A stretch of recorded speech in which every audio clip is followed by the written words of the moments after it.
La crisis total de la física moderna. La física moderna es la rama que debería estudiar los fenómenos de la materia y campos generados por ella.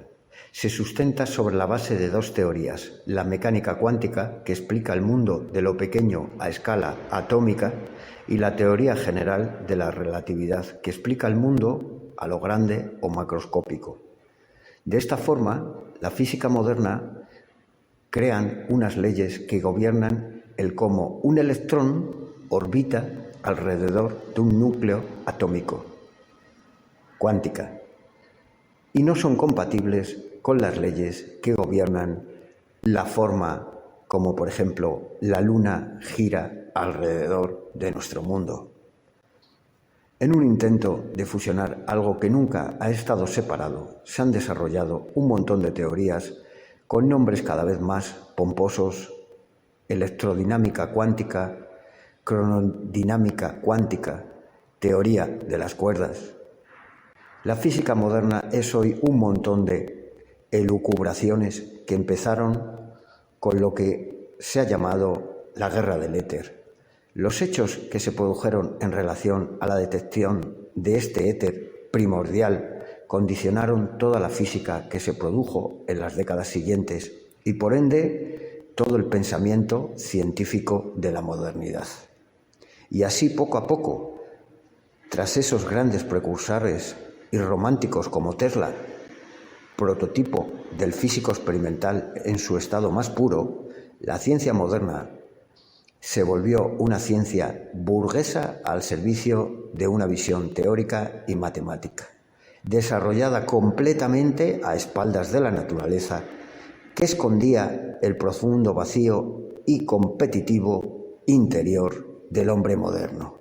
Y de esta forma, y como resultado de ello, el vacío debía de ser vacío, porque vacía de espíritu se estaba convirtiendo la mente del hombre moderno.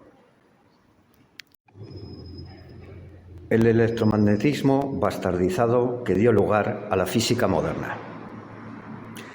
Situémonos a finales del siglo XIX. Por aquel entonces, la electricidad ya estaba empezando a mover el mundo, y este hecho puso más de moda que nunca esa idea sobre un fluido universal que llenaba el universo, lo que los griegos llamaron el éter. Las escuelas pitagóricas y posteriormente Platón lo consideraban el quinto elemento, después de los elementos que constituían la materia: tierra, aire, agua y fuego, haciendo un paralelismo con los 5 cuerpos sólidos platónicos. Este quinto sólido era el más sagrado de todos y se creía que daba forma y energía a los otros 4 a través de una figura geométrica llamada el cubo de Metatrón, que los incluía a todos.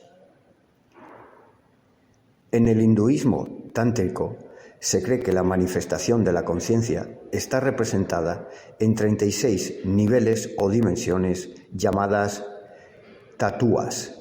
Solamente los últimos 5 son los que constituyen la materia, siendo tierra prithu, agua jala, aire tejas o fuego vayu, y el quinto elemento al que atribuían la capacidad de llenar de energía e información el universo, al que llamaban Akash. De ahí el concepto de archivo akásico, entendido como un campo de memoria colectiva.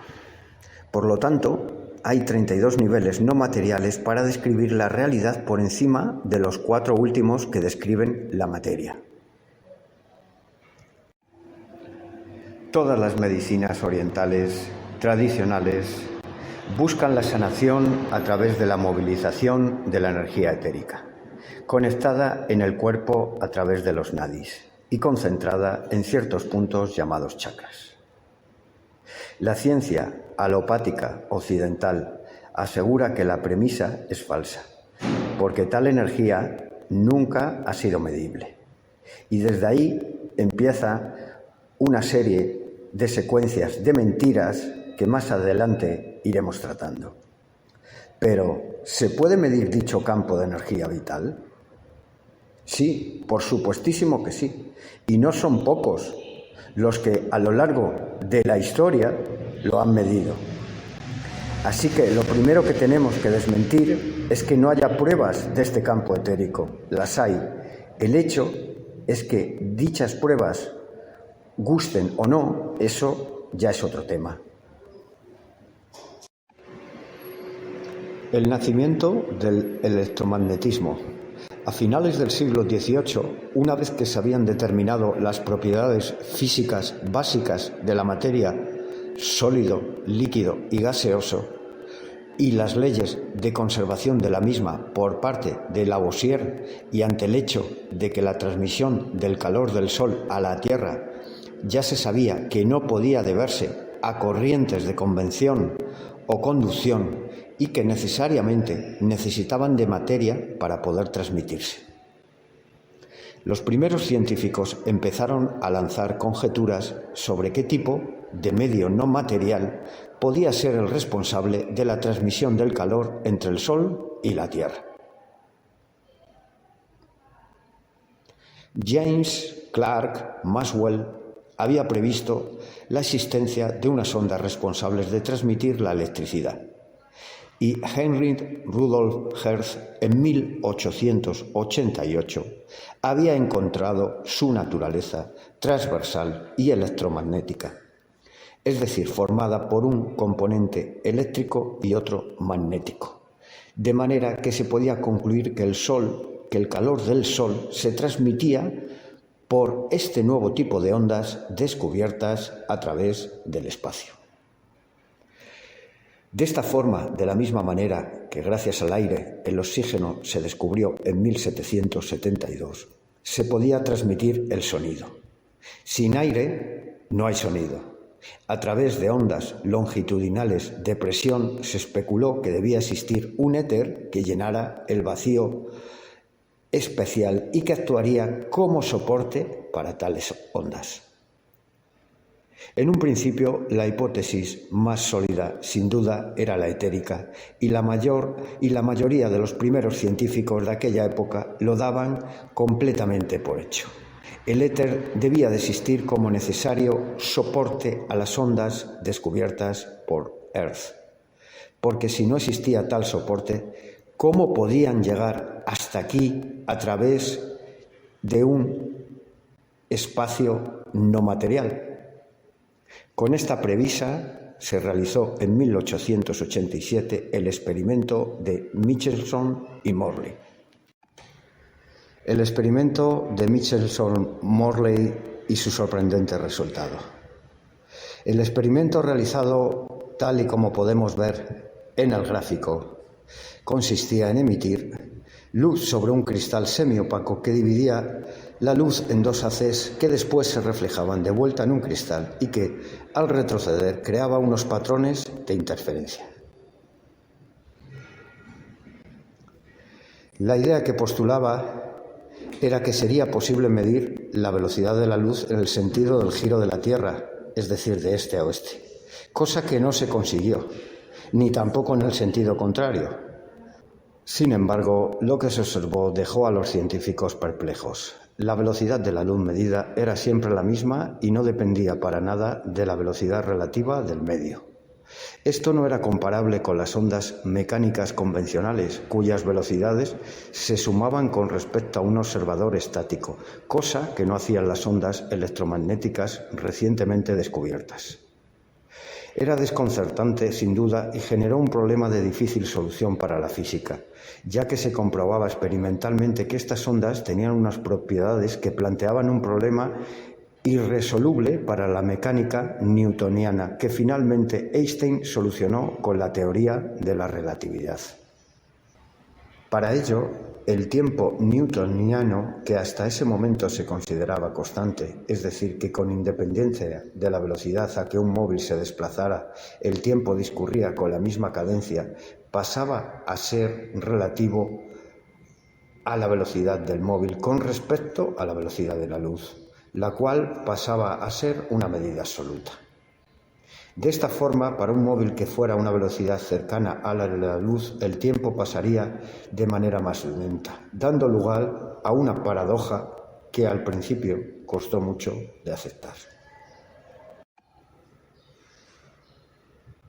Se llamó a esta concentración de Lorentz, en honor a uno de los primeros y principales responsables de la ocultación del éter.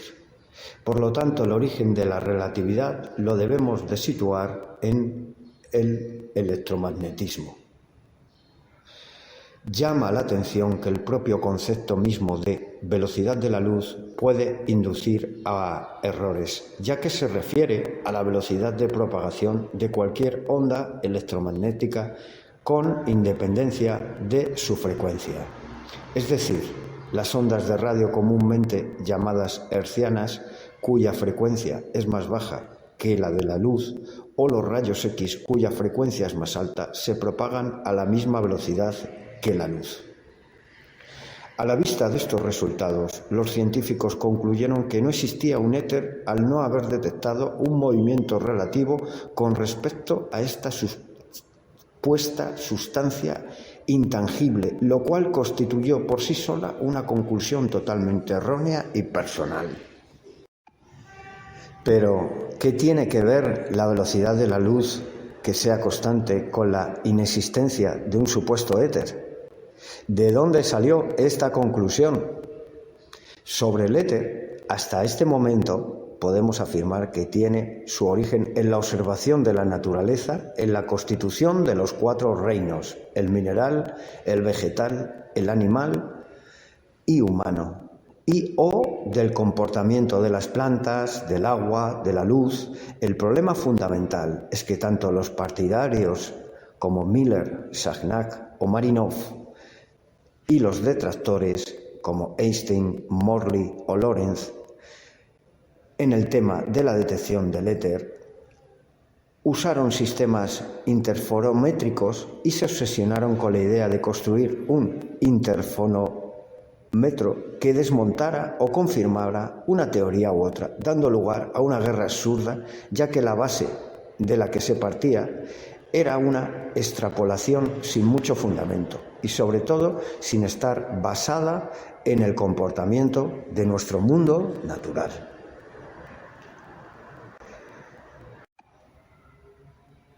Podríamos decir que nunca se necesitó un interferómetro alguno para observar lo que en la naturaleza es un hecho evidente, el que existen fuerzas cósmicas de arriba y telúricas de abajo que dan forma y crean la materia y regulan los ciclos vitales. Una vez admitido el hecho sorprendente de que la velocidad de la luz sea constante con independencia de la velocidad relativa, solo quiere decir esto, que es constante y nada más. Mecánica cuántica y efecto fotoeléctrico. La mecánica cuántica nació a partir de 2 experimentos claves.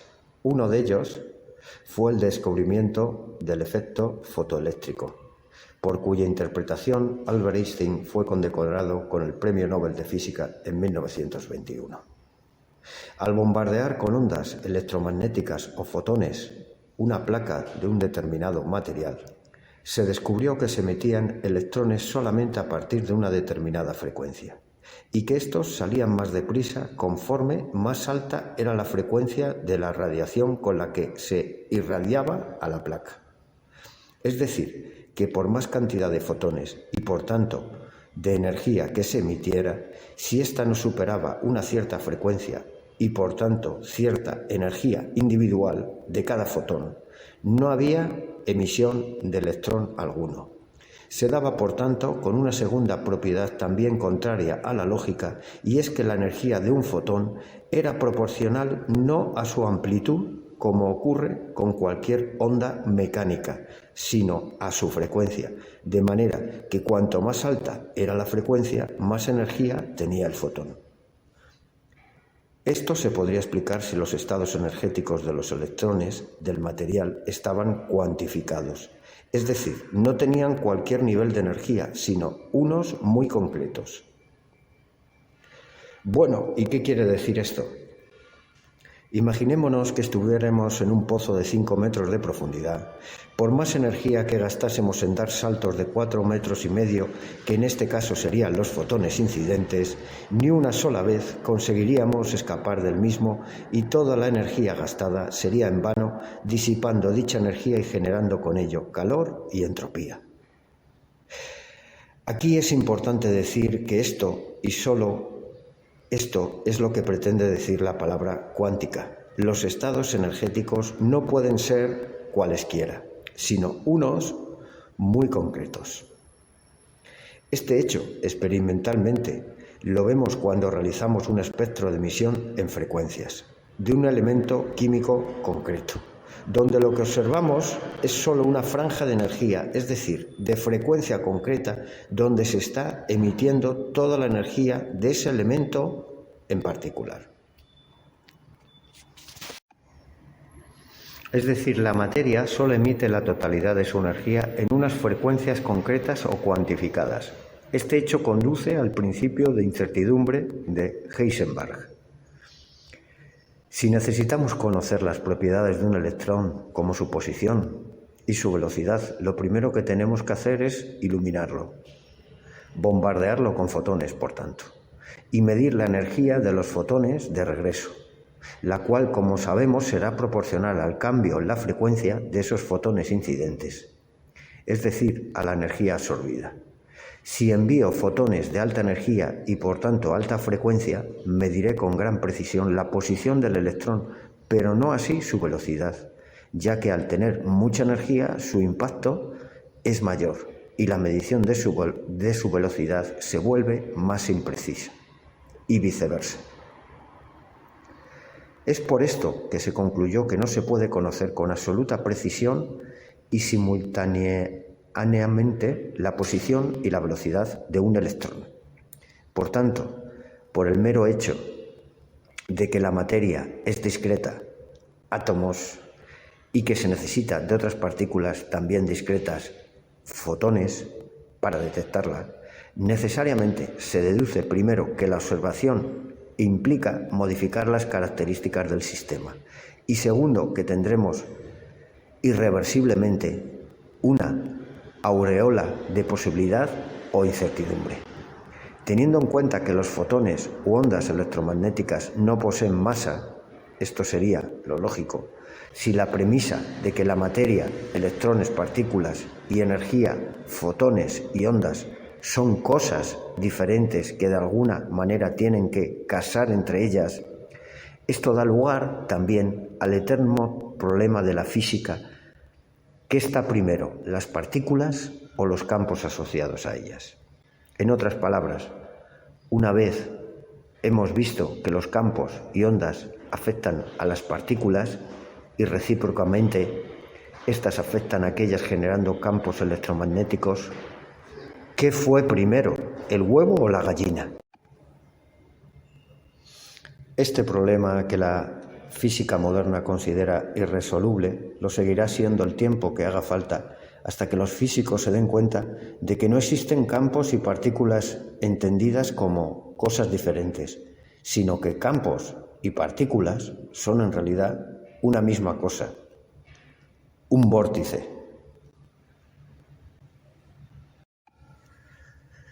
Las matemáticas cuánticas.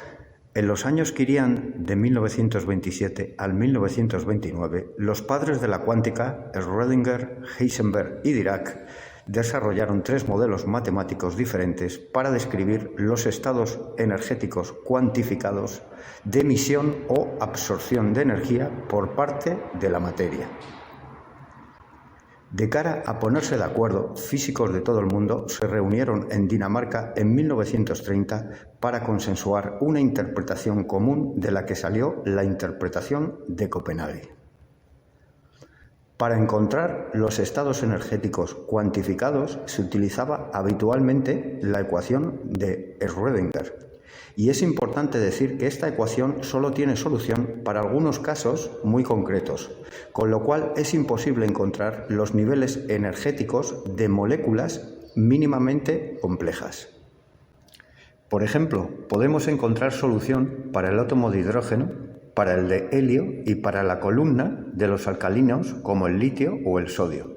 Pero en el simple caso de que haya más de un electrón por orbital, como ya ocurre con el berilio, la repulsión electroestática entre dos electrones de valencia que ocupan el mismo orbital 2s provoca que determinar teóricamente sus valores energéticos sea ya muy complicado.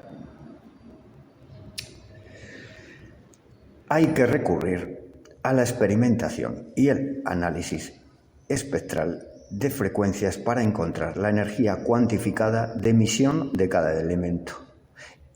Y ya no digamos de una sustancia compuesta. Varias cosas de provecho se le pueden sacar a la cuántica, aunque solo sea para contradecir la creencia de la física moderna de que el vacío es solo vacío. En el gráfico podemos ver los diferentes niveles cuantificados de energía de nuestro sistema piedra-pozo, que salen de la resolución de la ecuación de Schrödinger. Si tal sistema fuera un electrón atrapado por un campo en forma de pozo, como una piedra atrapada que puede ocupar cualquier lugar, el electrón solo puede tener unos niveles concretos de energía, como vemos. En un sistema clásico, la piedra ocuparía el fondo del pozo y por tanto su energía potencial y cinética sería cero. Pero si observamos más atentamente veremos que para el nivel fundamental n es igual a 1 hay un estado de mínima energía que, a diferencia del modelo clásico, no es cero.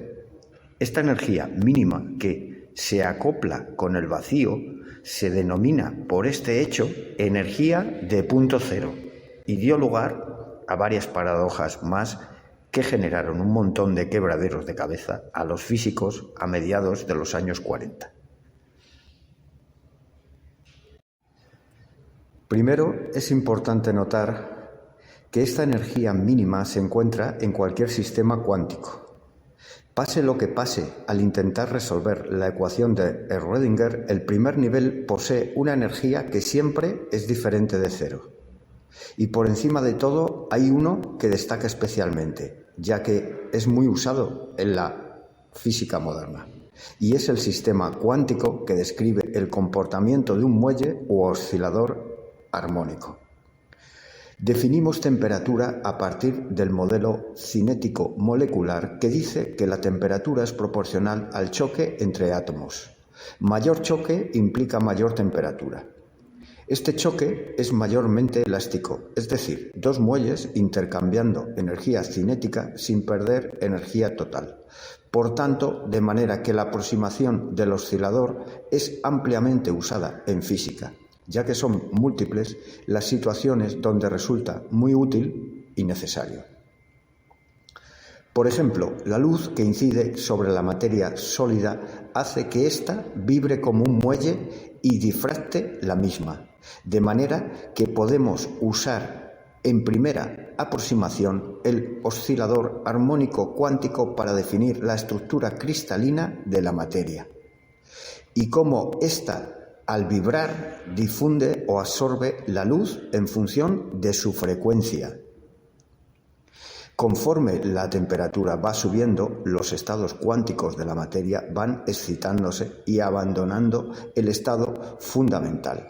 Pero, en cambio, conforme nos acercamos al cero absoluto, cada vez es necesario suministrar más y más energía al sistema, actuando la energía de punto cero, por decirlo de alguna manera, de freno. La materia se compacta formando una estructura muy compleja llamada condensador de Bose-Einstein, que algunos convienen en llamar el quinto estado de la materia, apareciendo por ello sorprendentes propiedades como puede ser la superconductividad o la superfluidez. Tanto es así que el físico Walter Nernst se dio cuenta de que era imposible conseguir la temperatura de cero absoluto. En otras palabras, es imposible que nada en el universo se esté completamente quieto. De esta forma se concluye que la energía de punto cero es capaz de ceder energía sin perderla jamás. Se han aventurado a intentar calcular dicha energía usando el oscilador armónico cuántico. Sea lo que sea esta energía, es enorme, inconmensurable e inagotable. Siendo, por tanto, la energía de punto cero tan descomunalmente superior a la energía material, es interesante empezar a preguntarnos si la materia no es más que la fase final de la condensación de esta energía primígena, etérica, que llena todo nuestro universo. La materia es un resultado de la conciencia, y es conciencia en sí misma, y ejemplos iremos poniendo más adelante. Debíamos de preguntarnos, pues, ¿qué hacen los físicos haciendo chocar haces de materia en los grandes aceleradores, esperando que estas chispas puedan explicar las leyes que rigen el universo? Igualmente, ¿qué hacen los biólogos modernos buscando en las mutaciones de los genes las causas de las enfermedades, cuando estas mutaciones en realidad son la consecuencia? Y eso, en el mejor de los casos, en palabras planas, respondemos: perder el tiempo en elucubraciones imposibles. Y eso es la ciencia no etérica, una imposibilidad de escudriñar en los verdaderos misterios del universo. Cuando el enfoque cambia y se entiende que la conciencia precede a la materia, y no al revés, el universo, como veremos, empieza a volverse comprensible. El azar deja de tener sentido y no son ya necesarias las elucubraciones materialistas de los científicos modernos.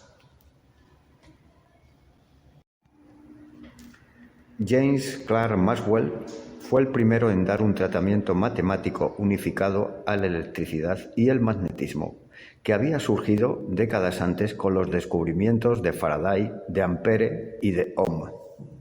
Una central hidroeléctrica funciona a partir del principio de Faraday. Una turbina que contiene unos imanes es movida por el agua, los cuales, al girar, inducen electricidad en los bornes de unas bobinas del extractor, debido al campo magnético variable generando por los imanes conectados al rotor de la turbina. La ley de Faraday, por tanto, nos explica cómo generar electricidad a partir del magnetismo, al convertir energía mecánica en eléctrica usando el magnetismo variable como puente. Lo opuesto a esta ley sería la ley de Ampere, que nos dice que la intensidad eléctrica que cae en los bornes de un circuito es proporcional al campo magnético que genera la diferencia de potencial.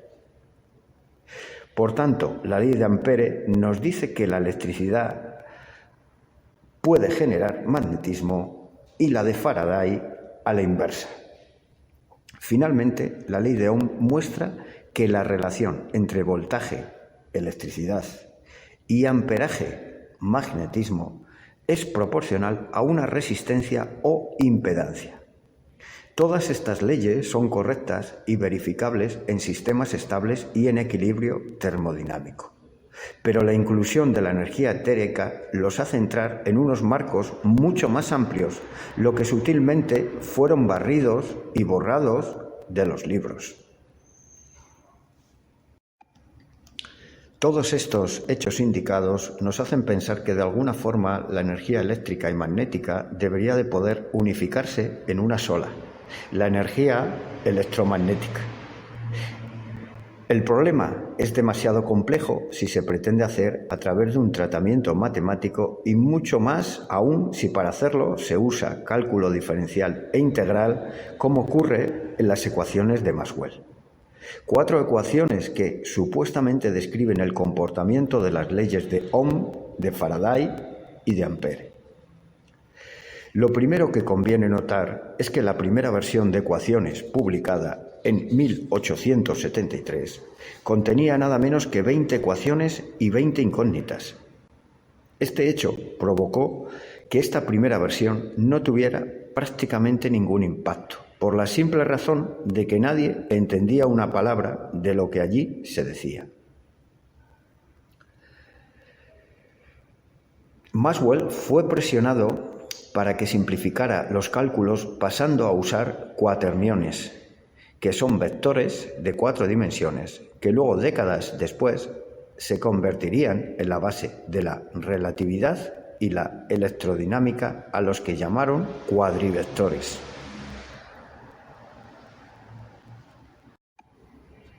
Olivier Eabiside realizó una simplificación de las ecuaciones con el propósito de dar una explicación más técnica y menos científica, más simple, aunque no más simplista. Es importante notar que Maxwell muere en 1879 y que toda la reformulación de sus ecuaciones se deben directamente a gente como Eabiside o Lorentz, los cuales no le conocieron en persona. Mucho se ha acusado a Eabiside de ser el que ocultó la energía del vacío de las ecuaciones de Maxwell. La bastardización, si es que así se le puede llamar, llegó con Lorentz, autor de la contracción que dio lugar a la relatividad al simetrizar las ecuaciones. De esta forma, el estudio del electromagnetismo se redujo a los sistemas en equilibrio, de forma que la rotura de simetría de la que ya hemos hablado anteriormente en otros programas y aquí mismo hoy, que entraba en juego, esa energía del punto cero era reducida a cero. Sin embargo, no todos se ponían de acuerdo y en un principio no hubo ni mucho menos ese consenso que sí se lograría años después en Copenhague con la cuántica. Después de las décadas de los años 50 y 60, donde, como hemos explicado, la detección del éter pasó a ser una ciencia patológica, emerge en los años 70 en el panorama como un faro en el desierto el búlgaro Stefan Marinov. Pasa a ejercer como profesor de física en la Universidad de Sofía, donde desde un principio se muestra muy crítico con la teoría de la relatividad, esgrimiendo que existe un movimiento absoluto en el universo sobre el que todo gira, y que por consiguiente el movimiento circular es el movimiento natural de la materia que forma el cosmos. Algo que también pensaba Victor Schauberger, quien expresó que el movimiento circular es la imitación del movimiento natural del universo sobre ese supuesto punto central inmóvil. De resultas de lo comentado, realizó varios experimentos para medir el viento del éter, que desde el primer momento consideraba que debía de proceder del lugar donde el todo gira, y en esta ocasión, evitando los dos errores y utilizando para ello una novedad, los espejos acoplados, en un primer experimento realizado en 1973, detecta el viento del éter de 130 más menos 100 kilómetros por segundo. En el segundo experimento, y con un interferómetro mejorado que se prolonga por más de medio año, obtiene una velocidad del viento del éter de unos 279 más menos 20 kilómetros por segundo. Y en 1976 obtiene una velocidad de 327 kilómetros por segundo más menos 20 kilómetros por segundo, lo cual le da un promedio de 300 kilómetros por segundo. Pero los astrónomos atribuyeron dicha anisotropía de radiación al fondo cósmico del Big Bang, y para ello tuvieron que hacerlo argumentando una de las mayores elucubraciones y absurdos de la historia de la ciencia: la hipótesis inflacionaria de Alan H. Guth, Dicha hipótesis supone que justo en los siguientes nanosegundos posteriores al instante después del Big Bang, el universo se expandió a millones de veces la velocidad de la luz, de manera totalmente abrupta y creando con ello gran parte de su tamaño actual, para poner un freno súbito de golpe, desacelerarse brutalmente y pasar con ello a expandirse indefinidamente hasta hacerlo como supuestamente lo hace ahora, es decir, de forma lineal y proporcional a la velocidad de la luz. Este hecho tan súbito generó una distribución irregular de la masa original que se estaba generando en ese pretendido instante del Big Bang, que luego dio lugar a las galaxias. De no haber sido por esto, el universo hubiera sido una masa de energía sin formas, sin galaxias y por tanto sin estrellas y planetas. Fue esta anisotropía la que permitió que se grabara una especie de esquema que luego ocuparía la masa estelar de las galaxias. Repito, todo se lo sacó de la manga Good para hacer que lo que observaran cuadraba con los resultados, demostrando que a estas alturas el estropicio de no haber querido aceptar la existencia del éter, que empezó a principios de ese siglo, estaba obligando a los astrónomos modernos a inventarse estupideces de un calibre, cada vez, valga la ironía, más astronómico. Porque efectivamente existe una correlación entre lugares con mayor densidad de materia y viento del éter, ya que la materia se origina como condensación de ese éter primordial. Pero de aquí a aventurarse a sacar tamañas conclusiones sobre lo que necesariamente tuvo que ocurrir hace millones y millones de años, supone un supino desvarío. Sea como fuere, y en el colmo de lo absurdo y lo irónico, la teoría del Big Bang salió más reforzada todavía y se convirtió en la explicación para todo, más si cabe aún. En 1992, con el programa espacial COBE, encontraba el primer mapa de fondo de microondas que no era otra cosa que el mapa de las diferentes velocidades del viento del éter en nuestro universo. Muchas gracias como siempre por este tiempo que habéis estado por aquí y nos vemos en el siguiente programa que continuaremos con todo esto que estamos tratando. Saludos.